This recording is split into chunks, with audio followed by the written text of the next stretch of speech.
दोस्तों नमस्कार, स्वागत है आप सभी का online India first YouTube channel पे। इस वीडियो में हम बात करने वाले हैं कई बड़ी और लेटेस्ट अपडेट के बारे में जो कि संबंधित है बीएड बनाम बीटीसी को लेकर, इसके अलावा टीजीटी पीजीटी के बारे में। साथ ही हम बात करेंगे और भी तमाम शिक्षक भर्तियों से संबंधित अपडेट के बारे में।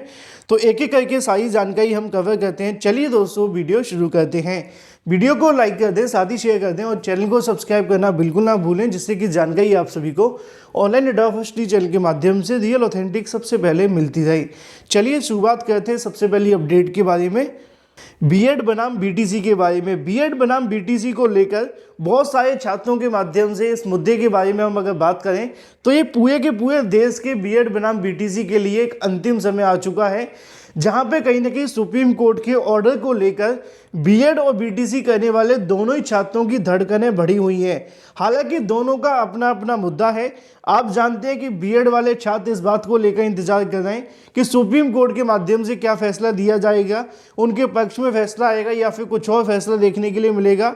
तो वहीं बीटीसी वाले छात्र इस मुद्दे को लेकर इंतजार कर रहे हैं कि सुप्रीम कोर्ट क्या फैसला लेकर के सामने आती है बीएड के मुद्दे के संबंध में। अगर हम दूसरे शब्दों में कहें तो बीएड बनाम बीटीसी को लेकर सुप्रीम कोर्ट के माध्यम से यहाँ से जो भविष्य वो तय किया जा रहा है, और निश्चित तौर पे दोनों ही छात्रों की धड़कनें बढ़ना तय है, क्योंकि लाखों रुपए खर्च करके उन्होंने बीएड और बीटीसी किया है इस उम्मीद में कि इतनी बेरोजगारी के अंदर उनको कोई नौकरी मिल सके।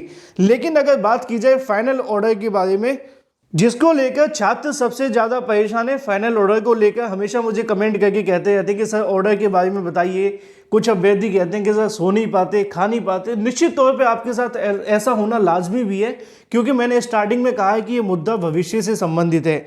बीएड बनाम बीटीसी को लेकर राजस्थान हाईकोर्ट के माध्यम से एक याचिका पर सुनवाई करते हुए बीएड के छात्रों को बाहर कर दिया गया था, और वहाँ की राज्य सरकार भी बीएड को प्राथमिक के अंदर शामिल नहीं करना चाहती थी।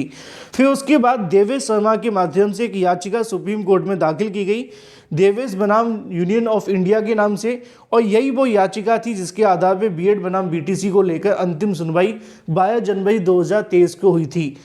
लेकिन आप जानते हैं कि 12 तारीख को इसका ऑर्डर रिजर्व नहीं हुआ, मतलब ऑर्डर रिजर्व हो तो गया था टेक्निकली, लेकिन नहीं हुआ था। उसकी वजह क्या थी? क्योंकि 20 तारीख तक का सभी को समय दिया गया था रिटन सबमिशन दाखिल करने का। अब रिटन सबमिशन के बाद से आज 31 तारीख हो चुकी है, और लगभग 11 से 12 दिनों का समय निकल चुका है ऑर्डर को रिजर्व किए जाने के बाद, है ना। तो इससे दो बातें बिल्कुल तय हो जाती हैं कि बीएड बनाम बीटीसी को लेकर जो फाइनल फैसला है वो सुप्रीम कोर्ट के माध्यम से अब लिखना शुरू कर दिया गया है, या दूसरे शब्दों में कहें तो बीएड बनाम बीटीसी का जो भविष्य है वो यहाँ पे सुप्रीम कोर्ट के माध्यम से लिखना तय कर दिया गया है। अगर हम बात करें कि बीएड बनाम बीटीसी को लेकर फाइनल फैसला कब तक जारी किया जाएगा, तो जो वकीलों के माध्यम से, रजिस्ट्री के माध्यम से जानकारी मिलती है वही मैं आप सभी को देता हूँ।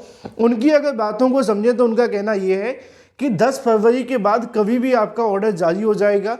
हो सकता है कि 10 फरवरी के 1-2 दिन बाद भी जारी हो जाए, या फिर एक सप्ताह तक भी आपको इंतजार करना पड़े। उसकी वजह क्या है?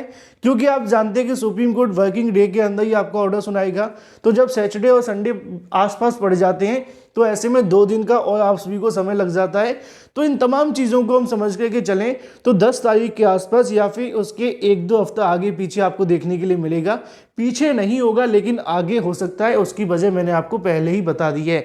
तो बीएड बनाम बीटीसी को लेकर जिन छात्रों की धड़कनें बढ़ी हुई हैं, थोड़ा सा पेशेंस रखें, पॉजिटिव रहें और कोशिश करें जो भी फैसला होगा सही होगा, और कहीं ना कहीं नेगेटिव और डिमोटिवेट बिल्कुल ना हो। यही मेरी उम्मीद है आप सभी से, क्योंकि आपको अपना भविष्य भी और बनाना है। बात कर लेते हैं अपनी अगली अपडेट के बारे में, जो कि संबंधित है टीजीटी पीजीटी एडमिट कार्ड के बारे में। साथ ही अगर हम बात करें केवीएस प्राइमरी एग्जाम के बारे में, क्योंकि आप जानते हैं कि केवीएस के प्राइमरी एग्जाम को स्थगित करने की मांग छात्र लगातार कर रहे हैं। उसकी वजह आप पहले से जानते हैं कि राजस्थान के अंदर रीट मेंस जो परीक्षा होने वाली है शिक्षक भर्ती के लिए, उसके अंदर बहुत सारे छात्रों ने आवेदन किया है, और भी बहुत सारी परीक्षाएं होने वाली हैं जिसके लेकर छात्र परेशान हैं, जिसके चलते मांग की जा रही है कि केवीएस की प्राइमरी को स्थगित कर दिया जाए। एक पत्र भी यहाँ से लिखा गया था जिसका रिप्लाई केवीएस ने दे दिया कि भाई हमारी परीक्षा की तैयारी हो चुकी है और हम परीक्षा की तारीखों को स्थगित नहीं करने वाले हैं। लेकिन उसी को लेकर आज की तारीख में एक और नया नोटिस यहाँ से जारी किया गया, जिसको लेकर आप सभी के सामने देखने के लिए मिलेगा केंद्रीय विद्यालय संगठन के माध्यम से, जिसमें उन्होंने 31/1/2023 को नया नोटिफिकेशन जारी करते हुए जानकारी दी है। अब इसके अंदर छात्रों के मन में सवाल ये था कि यहाँ पे जो एडमिट कार्ड जारी किए गए वो प्राइमरी के जारी नहीं किए गए हैं। टीजीटी पीजीटी को लेकर तो एडमिट कार्ड जारी कर दिए, लेकिन प्राइमरी के नहीं किए हैं। टेक्निकली अगर देखें तो अभी टीजीटी पीजीटी के भी जारी नहीं किए गए हैं, क्योंकि यहाँ पर जो आपको देखने के लिए मिलेंगे वो 12 तारीख से आपकी परीक्षा होगी। लेकिन 7, 8 और 9 3 दिनों को लेकर जो परीक्षा होने वाली है उसके संबंध में एग्ज़ाम सिटी यहाँ से जारी कर दी गई है केबीएस के माध्यम से, जिसको लेकर लिखा हुआ है all candidate appearing for the post of assistant commissioner, principal and vice principal 7, 8, 9 फरवरी 2023 को होने वाले एग्ज़ाम के लिए उन सभी के एग्ज़ाम सिटी यहाँ से जारी कर दिए गए हैं। अगर आप सभी यहाँ पे देखना चाहते हैं तो उसके लिए आपको जाना पड़ेगा kvssangathan.nic.in, जिस पर 2 दिन पहले आप सभी का जो एडमिट कार्ड है वो जारी कर दिया जाएगा। अभी से आप वो देख सकते हैं कि आपका एग्ज़ाम कौन से शहर के अंदर होने वाला है और कौन से सेंटर पे होगा। ठीक है, इसका मतलब ये बिल्कुल भी नहीं है कि आप सभी यहाँ से अभी से अपने एडमिट कार्ड डाउनलोड कर सकते हैं। अब हम बात कर लेते हैं यहाँ से टीजीटी पीजीटी के बारे में। इसके अलावा हम बात करेंगे प्राइमरी को लेकर। तो देखो, टीजीटी पीजीटी को लेकर अभी जो एडमिट कार्ड जारी नहीं हुए हैं तो उसके बारे में आपको थोड़ा सा इंतज़ार करना पड़ेगा। भले ही यहाँ पे आप सभी के सामने नोटिस जारी कर दिया गया है, तो 2 या 3 दिन के बाद में टीजीटी पीजीटी को लेकर भी आपके सामने शो कर दिया जाएगा। इसमें भी ज़्यादा दिक्कत नहीं होगी। इसके अलावा जिन छात्रों के मन में सवाल है कि क्या केवीएस प्राइमरी एग्ज़ाम स्थगित होने वाला है, तो वो भी बिल्कुल भी नहीं होगा। भले ही यहाँ पे अभी आपके एग्ज़ाम सिटी जारी नहीं किए गए, क्योंकि आपका एग्ज़ाम सबसे लास्ट में होगा 21 से लेकर 28 के बीच में, और यही वजह है कि आपके अभी तक यहाँ से एग्ज़ाम सिटी जारी नहीं किए गए हैं। तो थोड़ा सा इंतज़ार आपको करना पड़ेगा, लेकिन अब एग्ज़ाम स्थगित नहीं किया जाएगा केवीएस के माध्यम से। इसी के साथ अगर बात की जाए अपनी अगली अपडेट के बारे में, जो कि संबंधित है नई शिक्षक भर्ती विज्ञापन के लिए, मैंने दोपहर को एक वीडियो बनाया था, इसलिए आप सभी को दोबारा रिपीट कर रहा हूँ, क्योंकि बहुत सारे अभ्यर्थी पूछते हैं कि सर शिक्षक भर्ती संबंधित जानकारी हो तो दीजिए। तो एमपी के माध्यम से नई शिक्षक भर्ती का विज्ञापन जारी होने वाला है, जिसको लेकर वहाँ की होने वाली टीईटी परीक्षा के संबंध में नोटिफिकेशन जारी कर दिया गया है।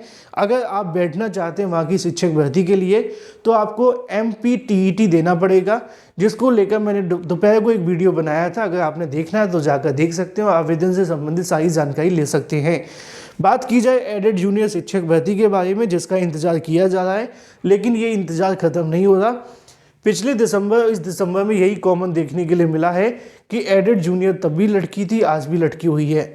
तो एक बार फिर से अधिकारियों के माध्यम से समय दिया गया था कि जनवरी के लास्ट तक इसका प्रोसेस शुरू हो जाएगा, और आज जनवरी का लास्ट डे है और लास्ट समय भी चल रहा है, लेकिन अभी तक एडेड जूनियर शिक्षक भर्ती को लेकर प्रोसेस शुरू तो छोड़िए, कोई नोटिस भी जारी नहीं हुआ है।